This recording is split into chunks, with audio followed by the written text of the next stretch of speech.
ನಮಸ್ತೆ. ಆನಂದ್ ಮಹೀಂದ್ರ ನಮ್ಮ Indian billionaire business man ನಿಮ್ಮೆಲ್ಲರಿಗೂ ಗೊತ್ತಿರ್ಬೇಕಲ್ವಾ. ಇವರು ಇತ್ತೀಚೆಗೆ ತಮ್ಮ ಸೋಷಿಯಲ್ ಮೀಡಿಯಾ ಅಕೌಂಟಲ್ಲಿ ಒಂದು ಪೋಸ್ಟನ್ನು ಮಾಡ್ಕೊಂಡಿದ್ರು. ಆ ಪೋಸ್ಟಲ್ಲಿ ಏನಿತ್ತು ಅಂತಂದರೆ, ಶುಭಾವಿ ಅಯ್ಯಂಗಾರ್ ಅಂತ ಹೇಳಿ ನಮ್ಮ ಬೆಂಗಳೂರಿನ ಒಬ್ಬರು ಸೈಂಟಿಸ್ಟ್, ಅವರಿಗೆ ನಮ್ಮ ಇಂಡಿಯನ್ ಗೌರ್ಮೆಂಟ್ ಪದ್ಮಶ್ರೀ ಅವಾರ್ಡನ್ನು ಈ ಸರಿ ಕೊಟ್ಟಿರುವಂಥದ್ದು. ಯಾಕೆ ಅಂತಂದರೆ, ಇವರು ಒಂದು ಅದ್ಭುತವಾದ ಒಂದು ಸಿಸ್ಟಮನ್ನು ಡೆವಲಪ್ ಮಾಡಿದ್ದಾರೆ. ಈ ಸಿಸ್ಟಮ್ ಏನಕ್ಕೆ ಉಪಯೋಗ ಆಗುತ್ತೆ ಅಂತಂದರೆ, ನಮ್ಮ ಫ್ಲೈಟ್ಸ್ಗಳು ಈ ಒಂದು ಫಾಗ್ ವೆದರಲ್ಲಿ ಸೇಫಾಗಿ ಲ್ಯಾಂಡ್ ಆಗೋದಕ್ಕೆ ಇದು ಹೆಲ್ಪ್ ಮಾಡುತ್ತೆ. ಯಾಕಂತಂದರೆ, ಈ ಮಂಜಿದ್ದಾಗ ಏನಾಗುತ್ತೆ ಅಂತಂದರೆ ಅಲ್ಲಿ ತುಂಬ ಅಸ್ಪಷ್ಟತೆ ಇರುತ್ತೆ, ಏನೂ ಸರಿಯಾಗಿ ಕಾಣ್ತಿರೋದಿಲ್ಲ. ಸೊ ಲ್ಯಾಂಡ್ ಆಗುವಾಗ ದುರಂತ ಸಂಭವಿಸುವ ಒಂದು ಸಾಧ್ಯತೆ ಇರುತ್ತೆ. ಸೊ ಇದನ್ನ ತಡೆಯೋದಕ್ಕೆ ಈ ಸಿಸ್ಟಮು ಹೆಲ್ಪ್ ಮಾಡುವಂಥದ್ದು. ಸೊ ಈ ಕಾರಣಕ್ಕಾಗಿ ಇವ್ರಿಗೆ ಅವಾರ್ಡ್ ಬಂದಿದೆ. ಈ ಪೋಸ್ಟನ್ನ ಇವರು ಆನಂದ್ ಮಹೀಂದ್ರ ಅವರು ಮಂಡೇ ಬ್ಲೂಸ್ ಅಂತ ಹೇಳಿ ಟ್ಯಾಗ್ ಲೈನ್ ಹಾಕೊಂಡು ಪೋಸ್ಟ್ ಮಾಡಿದ್ದಾರೆ. ಏನಾಗಾದ್ರೆ ಈ ಮಂಡೇ ಬ್ಲೂಸ್ ಅಂತ ಯಾಕೆ ಆ ಥರ ಅವರು ಟ್ಯಾಗ್ ಲೈನ್ ಹಾಕಿದ್ರು ಅನ್ನೋದನ್ನ ನಾನು ನಿಮಗೆ ತಿಳಿಸ್ಕೊಡ್ತೀನಿ. ನೋಡಿ, ಈ ಪೋಸ್ಟ್ನ ನೋಡಿದಾಗ ನಂಗಂತೂ ತುಂಬಾನೇ ಖುಷಿ ಆಯಿತು. ಆ ಒಂದು ವಿಷಯ ಗೊತ್ತಾಯ್ತಲ್ಲ ಅಂತ ಹೇಳಿ, ಮತ್ತೆ ಎಂಥ ಒಳ್ಳೆ ಅದ್ಭುತವಾದ ಒಂದು ಇನ್ವೆನ್ಷನ್ ಇದು ಅಲ್ವಾ. ಎಷ್ಟು ಪ್ಯಾಸೆಂಜರ್ಸ್ ಫ್ಲೈಟಲ್ಲಿ ಟ್ರಾವೆಲ್ ಮಾಡ್ತಿರ್ತಾರೆ. ಸೊ ಅವರು ಸೇಫ್ ಆಗಿರೋದಕ್ಕೆ ಇಂಥ ಒಂದು ಸಿಸ್ಟಮ್ ಕಾರಣ ಆಗುತ್ತೆ. ಅದನ್ನ ಯಾರೋ ಇಂಥ ಒಂದು ಒಳ್ಳೆ ವ್ಯಕ್ತಿಗಳು ಇನ್ವೆಂಟ್ ಮಾಡಿದಾರಲ್ಲ ಅನ್ನೋ ಒಂದು ಖುಷಿ. ಅದರಿಂದ ನನಗೆ ತುಂಬಾನೇ ಇನ್ಸ್ಪಿರೇಷನ್ ಸಿಕ್ತು. ಹಾಗೆ ನಂತರ ಎಷ್ಟೊಂದು ಜನ ಈ ಪೋಸ್ಟನ್ನ ನೋಡಿ ಖುಷಿ ಪಟ್ಟಿರ್ತಾರೆ, ಅವ್ರಿಗೂ ಒಂದು ಇನ್ಸ್ಪಿರೇಷನ್ ಸಿಕ್ಕಿರುತ್ತೆ ಅಲ್ವಾ. ಸೊ ಸ್ವತಃ ಆನಂದ್ ಮಹೀಂದ್ರ ಅವರು ಎಂತಹ ದೊಡ್ಡ ಬಿಸ್ನೆಸ್ ಮ್ಯಾನು, ಅಂಥವ್ರಿಗೆ ಇದರಿಂದ ಒಂದು ಇನ್ಸ್ಪಿರೇಷನ್ ಸಿಕ್ಕಿದೆ. ಅವ್ರು ಇದನ್ನ ರೆಕಗ್ನೈಸ್ ಮಾಡಿ, ಅಪ್ರಿಷಿಯೇಟ್ ಮಾಡಿ, ಶೇರ್ ಮಾಡ್ಕೊಂಡಿದ್ದಾರೆ ಅಂತಂದ್ಮೇಲೆ ನಮ್ಮಂಥ ಸಾಮಾನ್ಯ ಜನಗಳಿಗೆ ಇದು ಎಂಥ ಒಳ್ಳೆ ಇನ್ಸ್ಪಿರೇಷನ್ ಕೊಡುತ್ತೆ. ಇದರಿಂದ ನಾವು ಹೇಗೆ ಉಪಯೋಗ ತಗೋಬೇಕು ಅನ್ನೋದನ್ನ ನಾವು ತಿಳ್ಕೋಬೇಕು.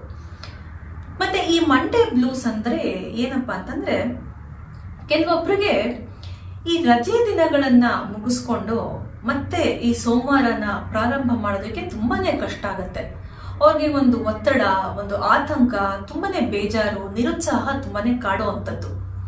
ಯಾಕೆ ಅಂತಂದ್ರೆ, ಆ ಸ್ಯಾಟರ್ಡೆ ಮತ್ತೆ ಸಂಡೇ ರಜಾ ದಿನ ಏನಿರುತ್ತೆ, ಒಂದು ಕಂಫರ್ಟ್ ಝೋನ್ ಆಗಿರುತ್ತೆ, ಲೀಜರ್ ಟೈಮ್ ಇರುತ್ತೆ, ಫ್ರೀ ಆಗಿರ್ತಾರೆ, ಯಾವುದೇ ಜಾಸ್ತಿ ರೆಸ್ಪಾನ್ಸಿಬಿಲಿಟೀಸ್ ಇರಲ್ಲ, ಹಾಗೆ ಖುಷಿಯಾಗಿರ್ತಾರೆ. ಆದ್ರೆ ಮಂಡೇ ಬಂದ ತಕ್ಷಣ ಮತ್ತೆ ಬಂತಲ್ಲಪ್ಪ ಮಂಡೇ, ಕೆಲಸಗಳು ಮಾಡಬೇಕು ಅಂತ ಹೇಳಿ ಬೇಜಾರು ಮಾಡ್ಕೊಳ್ಳುವಂಥದ್ದು. ಇದು ಕೆಲ್ಸಕ್ಕೆ ಹೋಗೋರ್ಗೂ ಆಗುತ್ತೆ, ಮಕ್ಳಿಗೂ ಆಗುತ್ತೆ, ಮತ್ತೆ ಮನೇಲಿ ಏನ್ ಹೋಮ್ ಮೇಕರ್ಸ್ ಇರ್ತಾರೆ ಅವ್ರಿಗೂ ಆಗುವಂಥದ್ದು. ಮತ್ತೆ ಎಲ್ಲ ಸ್ಟಾರ್ಟ್ ಮಾಡ್ಬೇಕಲ್ಲ, ಜವಾಬ್ದಾರಿನ ನಿಭಾಯಿಸ್ಬೇಕಲ್ಲ ಅಂತ ಹೇಳಿ ಬೇಜಾರಾಗುವಂಥದ್ದು. ಸೊ ಇಂಥ ಒಂದು ಮನಸ್ಥಿತಿಯಿಂದ ನಾವು ಹೊರಗೆ ಬರಲಿಲ್ಲ ಅಂದ್ರೆ ಏನಾಗುತ್ತೆ ಅಂತಂದ್ರೆ, ಪ್ರತಿ ಸೋಮವಾರನು ನಮ್ಮ ದಿನನ ಸ್ಟಾರ್ಟ್ ಮಾಡೋದಕ್ಕೆ ತುಂಬಾ ಕಷ್ಟ ಆಗುತ್ತೆ. ಜೊತೆಗೆ ನಮ್ಮ ಪ್ರೊಡಕ್ಟಿವಿಟಿ ಮತ್ತೆ ಪರ್ಫಾರ್ಮೆನ್ಸ್ ಮತ್ತೆ ಲರ್ನಿಂಗ್ ಏನಾಗುತ್ತೆ, ಅದು ಅಫೆಕ್ಟ್ ಆಗ್ತಾ ಹೋಗುತ್ತೆ, ಅದು ಕುಂಠಿತ ಆಗುತ್ತೆ. ಸೊ ಈ ಕಾರಣಕ್ಕೆ ಈ ಒಂದು ಮನಸ್ಥಿತಿಯಿಂದ ನಾವು ಹೊರಗೆ ಬಂದು ಸೋಮವಾರ ಖುಷಿಯಾಗಿ ಉತ್ಸಾಹದಿಂದ ನಾವು ದಿನವನ್ನ ಬರ್ಮಾಡ್ಕೋಬೇಕು. ಜೊತೆಗೆ ಪ್ರತಿಯೊಂದು ದಿನ ವಾರದಲ್ಲಿ ನಾವು ಅದೇ ಒಂದು ಆಟಿಟ್ಯೂಡ್ ಅನ್ನ ಮೇಂಟೈನ್ ಮಾಡ್ಕೊಳ್ಳೋದಕ್ಕೆ ಏನ್ ಮಾಡ್ಬೇಕು ಅನ್ನೋದನ್ನ ನಾನು ನಿಮ್ಗೆ ತಿಳಿಸ್ಕೊಡ್ತೀನಿ.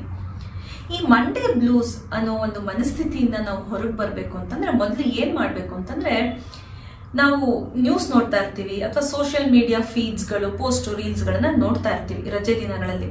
ಸೊ ಅಂಥ ಸಂದರ್ಭದಲ್ಲಿ ಇಂಥ ಒಂದು ವಿಷಯಗಳೇನಾದ್ರು ನಾವು ನೋಡಿದ್ರೆ, ಒಂದು ಮೋಟಿವೇಶನ್ ಸಿಗುವಂತ, ಒಂದು ಇನ್ಸ್ಪಿರೇಷನ್ ಸಿಗುವಂತ ವಿಷಯಗಳನ್ನ ನೋಡಿದ್ರೆ ಅದನ್ನ ಇಗ್ನೋರ್ ಮಾಡಿ ಮುಂದೆ ಹೋಗ್ಬಿಡೋದಲ್ಲ, ಅಲ್ಲೇ ಸ್ಟಾಪ್ ಮಾಡಿ ಆ ಒಂದು ವಿಷಯನ ನಾವು ಅಪ್ರಿಷಿಯೇಟ್ ಮಾಡಬೇಕು. ಆಗ ಅವ್ರಿಗೂ ಒಂದು ಖುಷಿ ಆಗತ್ತೆ ಮಾಡಿದವ್ರಿಗೆ. ಜೊತೆಗೆ ನಮಗೆ ಏನ್ ಲಾಭ ಆಯ್ತು ಅನ್ನೋದನ್ನ ನಾವು ಮತ್ತಿನ್ನೊಂದಿಷ್ಟು ಜನಗಳಿಗೆ ಶೇರ್ ಮಾಡ್ಕೋಬೇಕು. ಆಗೇನಾಗತ್ತೆ, ಉಳಿದವ್ರಿಗೂ ಆ ಒಂದು ಇನ್ಸ್ಪಿರೇಷನ್ ಸಿಗುತ್ತೆ, ಆ ವಿಷಯನೂ ಗೊತ್ತಾಗತ್ತೆ. ಮತ್ತೆ ನಮಗೆ ಒಂದು ಉತ್ಸಾಹ ಮತ್ತೆ ಒಂದು ಮೋಟಿವೇಶನ್, ಖುಷಿ ಆಗೋದ್ರಿಂದ ಆ ಒಂದು ಮಂಡೇ ನಮ್ಗೆ ಮತ್ತೆ ಆ ಮಂಡೇ ಬ್ಲೂಸ್ ಅನ್ನೋ ಒಂದು ಮನಸ್ಥಿತಿ ಬರುತ್ತೆ. ಅದರಿಂದ ಹೊರಗೆ ಬರೋದಕ್ಕೆ ಇದು ನಮ್ಗೆ ಒಂದು ದಾರಿ ಮಾಡ್ಕೊಡುತ್ತೆ. ಸೊ ಆ ಕಾರಣಕ್ಕೆ ಇವತ್ತಿಂದನೇ ಇಂಥ ವಿಷಯಗಳನ್ನ ನೋಡಿದಾಗ ಅದನ್ನ ಅಪ್ರಿಷಿಯೇಟ್ ಮಾಡಿ ಶೇರ್ ಮಾಡ್ಕೊಳ್ಳೋದನ್ನ ಮರಿಬೇಡಿ.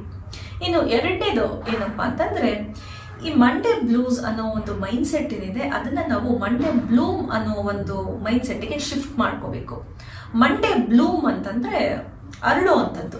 ಸೊ ಈ ದಿನ ಇಷ್ಟು ಚೆನ್ನಾಗಿ ಅರಳಿರುತ್ತೆ, ಅದನ್ನ ನಾವು ಹೇಗೆ ಎಂಜಾಯ್ ಮಾಡಬೇಕು ಅನ್ನೋ ಒಂದು ಮೈಂಡ್ ಸೆಟ್ಗೆ ನಾವು ಶಿಫ್ಟ್ ಮಾಡ್ಕೋಬೇಕು. ಇದು ಹೇಗೆ ಸಾಧ್ಯ ಅಂತಂದ್ರೆ, ನೋಡಿ, ಈ ವಯಸ್ಸಾದವ್ರು ಇರ್ತಾರಲ್ಲ, ಅಂದ್ರೆ ಈ ರಿಟೈರ್ಮೆಂಟ್ ಲೈಫ್ನ ಯಾರು ಲೀಡ್ ಮಾಡ್ತಿರ್ತಾರೆ ಅವ್ರನ್ನ ನೋಡಿ. ಅವ್ರುಗಳು ಈ ಸ್ಕೂಲ್ಗೆ ಹೋಗೋ ಮಕ್ಕಳನ್ನ ಅಥವಾ ಕೆಲ್ಸಕ್ಕೆ ಹೋಗೋ ಪ್ರೊಫೆಷನಲ್ಸ್ಗಳನ್ನ ನೋಡಿದಾಗ ಅವ್ರಿಗೆ ಒಂದು ಸ್ವಲ್ಪ ನಿರಾಸೆ ಆಗುತ್ತೆ, ಬೇಸರನೂ ಆಗುತ್ತೆ.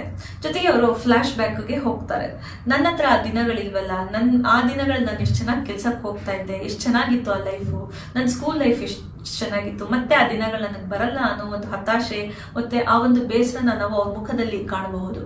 ಸೊ ಈ ಕಾರಣಕ್ಕೆ ನಮ್ಗೆ ಇವತ್ತು ಈ ಅವಕಾಶ ಇದೆ, ನಮಗೆ ಸ್ಕೂಲ್ಗೆ ಹೋಗುವಂಥ ಅವಕಾಶ ಇದೆ, ಕೆಲಸ ಮಾಡುವಂಥ ಅವಕಾಶ ಇದೆ, ಹೋಮ್ ಮೇಕರ್ಸ್ಗಳಿಗೆ ಮತ್ತೆ ಇನ್ನೊಂದಿಷ್ಟು ಅವ್ರಿಗೆ ಸರ್ವ್ ಮಾಡುವಂಥ ಒಂದು ಕಾಂಟ್ರಿಬ್ಯೂಷನ್ ಕೊಡುವಂಥ, ಬೇರೆಯವ್ರಿಗೆ ಹೆಲ್ಪ್ ಮಾಡುವಂಥ ಒಂದು ಅವಕಾಶ ಇದೆ. ಸೊ ಈ ಒಂದು ಅವಕಾಶನ ನಾವು ಎಷ್ಟು ಚೆನ್ನಾಗಿ ಉಪಯೋಗಿಸ್ಕೋಬೇಕು ಅನ್ನೋ ಕಡೆ ನಮ್ಮ ಗಮನವನ್ನ ಹರಿಸ್ಬೇಕು. And we should also feel grateful, ಅಂದ್ರೆ ಒಂದು ಗ್ರಾಟಿಟ್ಯೂಡ್ ತೋರಿಸುವಂಥದ್ದು. ಓಕೆ, ನನಗೆ ದೇವ್ರು ಇಷ್ಟು ಕೊಟ್ಟಿದ್ದಾನೆ. ಯಾಕಂದ್ರೆ being employed it self is a blessing ಅಲ್ವಾ. ಕೆಲಸ ಇಲ್ಲದೆ ಇರೋರು ಎಷ್ಟು ಜನ ಇದ್ದಾರೆ, ಹಾಗೆ ಎಷ್ಟೊಂದು ಜನ ಮಕ್ಕಳಿಗೆ ಸ್ಕೂಲ್ಗೆ ಕಾಲೇಜ್ಗೆ ಹೋಗದೇ ಇರುವಂತ ಸಂದರ್ಭಗಳಿದೆ. ಸೊ ಆಮೇಲೆ ಇನ್ನೊಂದಿಷ್ಟು ಹೋಮ್ ಮೇಕರ್ಸ್ಗಳು ಇದೇ ತರ ಯೋಚನೆ, ಎಷ್ಟೋ ಹೋಮ್ ಮೇಕರ್ಸ್ಗಳಿಗೆ ಒಂದು ಫ್ಯಾಮಿಲಿನೇ ಇರೋದಿಲ್ಲ.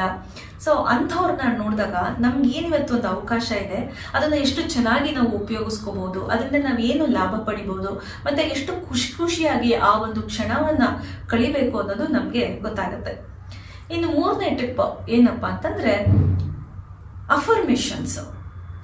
ಅಫರ್ಮೇಷನ್ಗಳನ್ನ ಮಾಡ್ಕೊಳ್ಳುವಂಥದ್ದು. ಅಂದ್ರೆ ಇವತ್ತು ನನಗೆ ಏನು ಒಂದು ಮೈಂಡ್ ಸೆಟ್ ಇದೆ, ಮಂಡೇ ಬಂದ್ರೆ ನನಗೆ ಬೇಜಾರಾಗತ್ತೆ, ಆತಂಕ ಆಗುತ್ತೆ, ಸ್ಟ್ರೆಸ್ ಆಗುತ್ತೆ ಅನ್ನೋ ಒಂದು ಮೈಂಡ್ ಸೆಟ್ ಏನಿದೆ, ಅದನ್ನ ನಾನು ಹೇಗೆ ಹೊರಗೆ ತರಬೇಕು ಅಂತ ನಾವು ತಿಳ್ಕೊಂಡು ಅದಕ್ಕೆ ಅಫರ್ಮೇಷನ್ಸ್ಗಳನ್ನ ಮಾಡುವಂಥದ್ದು. ಹೇಗೆ ಅಂತಂದ್ರೆ ನಾನೊಂದಿಷ್ಟು ಗುರಿಗಳನ್ನ ಹಾಕೊಂಡಿದ್ದೀನಿ ಮಂಡೇಗೋಸ್ಕರ, ಅದನ್ನ ನಾನು ತುಂಬಾ ಯಶಸ್ವಿಯಾಗಿ, ಸುಲಭವಾಗಿ, ತುಂಬಾ ಎಫೆಕ್ಟಿವ್ ಆಗಿ ನಿಭಾಯಿಸ್ತೀನಿ, ಆ ಒಂದು ಕಾನ್ಫಿಡೆನ್ಸು ನನ್ನಲ್ಲಿದೆ ಅಂತ ನೀವು ಸ್ಯಾಟರ್ಡೆ, ಸಂಡೇ ಅಥವಾ ಉಳಿದಿನ ದಿನ ಎಲ್ಲ ದಿನಗಳನ್ನು ಈ ಒಂದು ಅಫರ್ಮೇಷನ್ ಮಾಡಿದಾಗ ಏನಾಗುತ್ತೆ, ನಿಮಗೆ ಮತ್ತೆ ಆ ಮಂಡೇ ಬಂದಾಗ ಆ ಒಂದು ಸ್ಟ್ರೆಸ್ಸು ಮತ್ತೆ ಆಂಗ್ಸೈಟಿ ಮತ್ತೆ ಡಿಮೋಟಿವೇಟ್ ಆಗುವಂಥ ಒಂದು ಸಿಚುಯೇಷನ್ ಏನಿದೆ ಅದನ್ನ ನೀವು ತಪ್ಪಿಸ್ಬೋದು.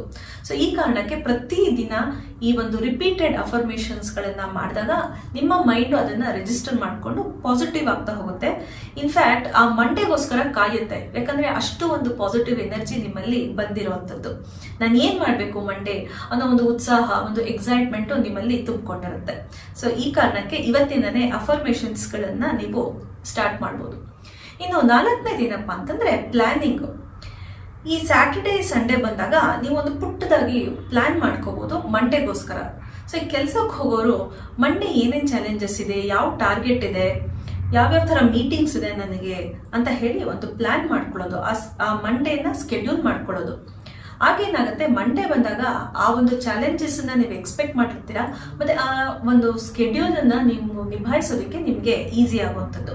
ಇನ್ನು ಸಣ್ಣ ಪುಟ್ಟ ಮಕ್ಕಳು ಏನ್ ಮಾಡ್ಬೋದು ಅಂತಂದ್ರೆ, ಮಂಡೇ ಯಾವ್ಯಾವ ವಿಷಯಗಳಿದೆ, ಏನು ಹೊಸ ವಿಷಯಗಳನ್ನ ನಾನು ಕಲ್ತ್ಕೋಬಹುದು, ಕಷ್ಟವಾಗಿದ್ದ ವಿಷಯ ನನಗೆ ಅರ್ಥ ಆಗ್ತಿಲ್ಲ ಅಂದ್ರೆ ಫ್ರೆಂಡ್ಸ್ನ ಅಥವಾ ಟೀಚರ್ಸ್ನ ಕೇಳಿ ಹೇಗೆ ಅದನ್ನ ನಾನು ಕ್ಲಾರಿಟಿನ ತಗೋಬಹುದು, ಏನಾದ್ರು ನನ್ನ ಪರ್ಸನಲ್ ಲೈಫಲ್ಲಿ ಏನಾದ್ರು ಇಂಟ್ರೆಸ್ಟಿಂಗ್ ಆಗಿದ್ರೆ ಅದನ್ನ ಹೇಳ್ಕೋಬಹುದು ಫ್ರೆಂಡ್ಸ್ ಹತ್ರ, ಯಾವ ತರ ಲೀಜರ್ ಟೈಮ್ ಅನ್ನ ನಾನು ಯೂಸ್ ಮಾಡ್ಕೋಬಹುದು, ಯಾವ ತರ ಆಟಗಳನ್ನ ಆಟಾಡ್ಕೋಬಹುದು ಅಂತ ಒಂದು ಚಿಕ್ಕದಾಗಿ ಪ್ಲಾನ್ ಮಾಡ್ಕೊಂಡಾಗ ಏನಾಗುತ್ತೆ, ನಿಮ್ಮಲ್ಲಿ ಒಂದು ಎಕ್ಸೈಟ್ಮೆಂಟ್ ಬರುತ್ತೆ, ಒಂದು ಕ್ಲಾರಿಟಿ ಸಿಗುತ್ತೆ, ಅದರಿಂದ ನಿಮಗೆ ಮೋಟಿವೇಶನ್ ಸಿಗುವಂಥದ್ದು. ಸೊ ಈ ಕಾರಣಕ್ಕೆ ಈ ಒಂದು ಪ್ಲಾನ್ ಮಾಡ್ಕೊಳ್ಳೋದನ್ನ ಮರಿಬೇಡಿ. ಇನ್ನು ಕೊನೆಯದು ಏನಪ್ಪಾ ಅಂತಂದ್ರೆ ಸೆಟ್ ಸ್ಮಾಲ್ ಗೋಲ್ಸ್. ಸೊ ಈ ಒಂದು ಸೋಮವಾರಕ್ಕೆ ಏನ್ ಮಾಡ್ಬೋದು ಅಂತಂದ್ರೆ, ಕೆಲ್ಸಕ್ಕೆ ಹೋಗೋರು ತಮ್ಮ ಒಂದು ಪ್ರೊಫೆಷನಲ್ಲಿ ಒಂದು ಆಸ್ಪಿರೇಷನ್ಸ್, ಒಂದಿಷ್ಟು ಆಂಬಿಷನ್ಸ್ ನ ಇಟ್ಕೊಂಡಿರ್ತಾರೆ, ಇಷ್ಟು ನಾನು ಬೆಳಿಬೇಕು, ಇಷ್ಟು ದುಡ್ಡು ಮಾಡಬೇಕು ಅಂತ. ಸೊ ಅದಕ್ಕೆ ಒಂದು ಸಣ್ಣ ಪುಟ್ಟ ಗುರಿಗಳನ್ನ ನೀವು ಹಾಕೊಂಡಾಗ ಏನಾಗುತ್ತೆ, ಸೋಮವಾರದಿಂದ ಶುಕ್ರವಾರ ತನಕ ಅಥವಾ ಶನಿವಾರ ತನಕ ನಾನು ಆ ಒಂದು ಗುರಿಗಳನ್ನ ಹೇಗೆ ನಿಭಾಯಿಸಬೇಕು, ಹೇಗೆ ಪೂರೈಸ್ಕೋಬೇಕು ಅಂತ ನೀವು ಸ್ಕೆಡ್ಯೂಲ್ ಮಾಡ್ಕೋಬಹುದು. ಆಗ ನಿಮ್ಮಲ್ಲಿ ಒಂದು ಎಕ್ಸೈಟ್ಮೆಂಟು ಮತ್ತೆ ಒಂದು ಕಮಿಟ್ಮೆಂಟು ಮತ್ತೆ ಒಂದು ರೆಸ್ಪಾನ್ಸಿಬಿಲಿಟಿ ಅನ್ನೋದು ಬರುತ್ತೆ. ಇನ್ನು ಸ್ಟೂಡೆಂಟ್ಸ್ಗಳು ಏನ್ ಮಾಡ್ಬೋದು ಅಂತಂದ್ರೆ, ಆ ಮಂಡೇ ಏನೇನ್ ಆಕ್ಟಿವಿಟೀಸ್ ಇದೆ ಆ ಆಕ್ಟಿವಿಟೀಸ್ಗೆ ನಾನು ಹೇಗೆ ಪ್ಲಾನ್ ಮಾಡ್ಕೋಬೇಕು, ಮತ್ತೆ ಬೇರೆಯವ್ರಿಗೆ ಏನಾದ್ರು ಒಂದು ಹೆಲ್ಪ್ ಮಾಡ್ಬೋದಾ, ಯಾವ ಥರ ನಾನು ಇನ್ನೂ ಚೆನ್ನಾಗಿ ಇಂಪ್ರೂವ್ ಆಗ್ಬೋದು ಅಂತ ಗಮನ ವಹಿಸಿದಾಗ ಏನಾಗುತ್ತೆ, ಅವರಲ್ಲೂ ಒಂದು ಮೋಟಿವೇಶನ್ ಸಿಗುತ್ತೆ, ಮತ್ತೆ ಈ ಒಂದು ಎಕ್ಸೈಟ್ಮೆಂಟ್ ಅನ್ನೋದು ಬರುತ್ತೆ, ಒಂದು ಪಾಸಿಟಿವ್ ಥಿಂಕಿಂಗ್ ಅಂತ ಬರುತ್ತೆ. ಆಗ ಮಂಡೇ ಬಂದ್ರೆ ಖಂಡಿತವಾಗ್ಲೂ ಅವರು ಯಾವುದೇ ಒಂದು ಸ್ಟ್ರೆಸ್ಸು ಅಥವಾ ಒಂದು ಡಿಮೋಟಿವೇಶನ್ಗೆ ಅವರು ಬಲಿಯಾಗೋದನ್ನ ನಾವು ತಪ್ಪಿಸ್ಬೋದು. ಇನ್ನು ಹೋಮ್ ಮೇಕರ್ಸ್ಗಳು ಅಷ್ಟೇ, ಮಂಡೇ ಬಂದಾಗ ಫ್ಯಾಮಿಲಿಗೆ ಏನವರ ಒಂದು ರೆಸ್ಪಾನ್ಸಿಬಿಲಿಟೀಸ್ ಇರುತ್ತೆ ಅದನ್ನ ಮುಗಿಸಾದ್ಮೇಲೆ ತಮ್ಮ ಒಂದು ಪರ್ಸನಲ್ ಗ್ರೋತ್ ಕಡೆ ಅವರು ಗಮನವನ್ನ ಹರಿಸ್ಬೋದು.